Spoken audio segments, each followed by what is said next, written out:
आपने आगे भी की है। किस वजह से ये परिक्रमा कर रहे हो? नर्मदा परिक्रमा एक साधना है। हमारे लिए नर्मदा परिक्रमा एक जागरण है। नर्मदा परिक्रमा एक ऐसी साधना जो देवत्व को प्रकट करती है। नर्मदा मैया की जिसको हम परिक्रमा कह रहे हैं, एक ऐसी साधना है जो व्यक्तित्व का निर्माण करती है। ये सबसे बेहतर जीवन और सबसे सुरक्षित जीवन के लिए जो है ये साधना हमारी अखंड है। और नर्मदा मैया का परिक्रमा जहाँ ये दुनिया का एक ऐसा पथ है जहाँ चलना साधना कहलाती है।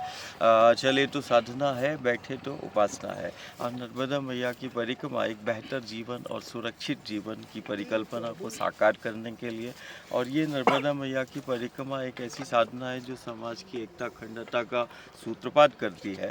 नर्मदा मैया की परिक्रमा सनातन संस्कृति की जीवंत प्रामाणिकता है जो वैश्विक स्तर पर माँ नर्मदा और सनातन और संस्कृति की महिमा और महत्व को स्थापित करना, और लोग अपनी माटी से प्रेम करें, अपनी संस्कृति से प्रेम करें और माटी और संस्कृति से जुड़कर जीने की बात करें। तो ये कहीं ना कहीं वो सनातन संस्कृति और माटी की जीवंतता वैश्विक स्तर पर स्थापित करने के लिए है। और धारा का संरक्षण हो, निर्मल और अविरल माँ नर्मदा की जलधारा हो, कारण हम ही है जो दुनिया में नदियों को माँ कहते हैं। और ये निर्मल नर्मदा, अविरल नर्मदा, और सिर्फ नर्मदा ही नहीं, देश की जितनी भी नदियाँ हैं, चाहे वो गंगा हो, यमुना हो, गोदावरी हो, कावेरी हो, उन सभी नदियों का संरक्षण संवर्धन के लिए कहीं ना कहीं वो नर्मदा पर, गंगा पर केंद्रित हमारा जीवन है। यूँ कहे कि राष्ट्र का मेरुदंड है ये गंगा नर्मदा। और हम जिन पर्वतमालाओं को देख रहे हैं, हम ही दुनिया में है, और हमारी सनातन संस्कृति है जो पेड़ों को, पहाड़ों को हम पूजते हैं। दुनिया का असाधारण पर्वतमाला, सतपुड़ा, विंध्याचल, अरावली की पर्वतमालाएं, हिमालय, ये सब हमारे पास है। तो ये कहीं ना कहीं उन पर्वतों के संरक्षण संवर्धन के लिए भी है, कारण हम पेड़ पहाड़ों को परमात्मा और ईश्वर का स्वरूप मानते हैं। आपने कुछ प्रण लिया हुआ है कि पर्यावरण बचाओ और ज़मीन बचाओ के लिए आपने ये परिक्रमा शुरू की है? पर्यावरण दुनिया की नज़र में, जैसे हमने कहा ना, हमारी जो सनातन संस्कृति है ये प्रकृति पर, धरा पर केंद्रित है। हम धरती को, माटी को माँ कहते हैं। हम नदियों को माँ और शक्ति के रूप में हम उसको पूजते हैं। हमारे लिए ये कोई पेड़ पहाड़ या पर्यावरण का विषय नहीं, हमारे लिए ये जीवन का विषय है। हमारा इन पर्वत पहाड़ों से अस्तित्व है।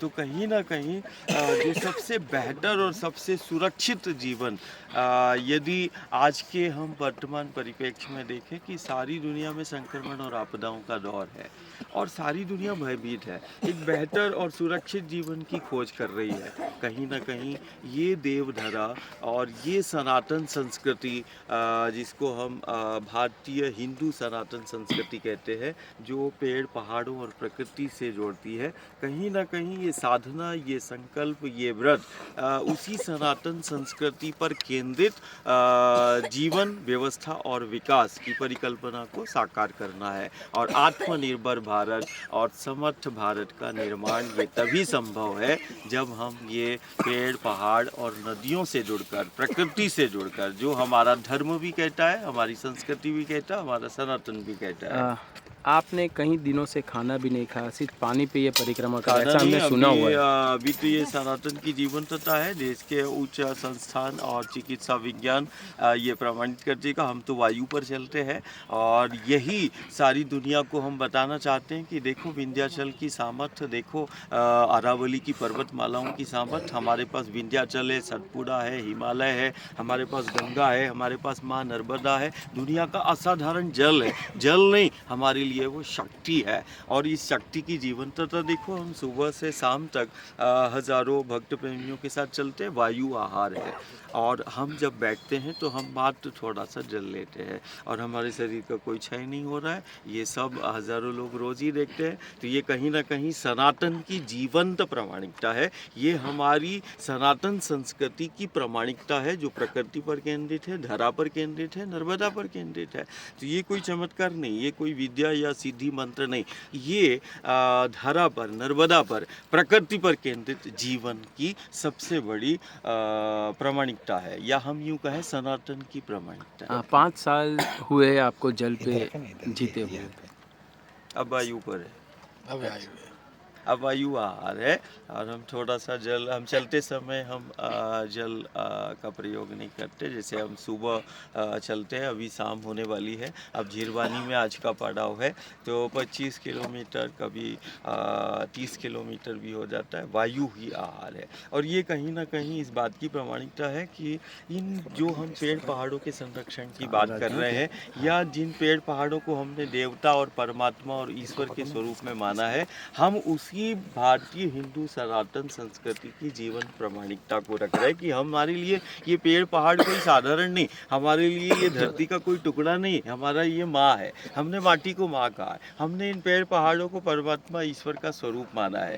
तो इनका संरक्षण हो, इनका संवर्धन हो, और गांव नगर इनसे जुड़कर सबसे बेहतर जीवन और सबसे सुरक्षित जीवन की परिकल्पना को वो साकार करें। ओके, धन्यवाद। પેલો મૂકો અંદર. दादा गुरु भगवान की जय जय ओम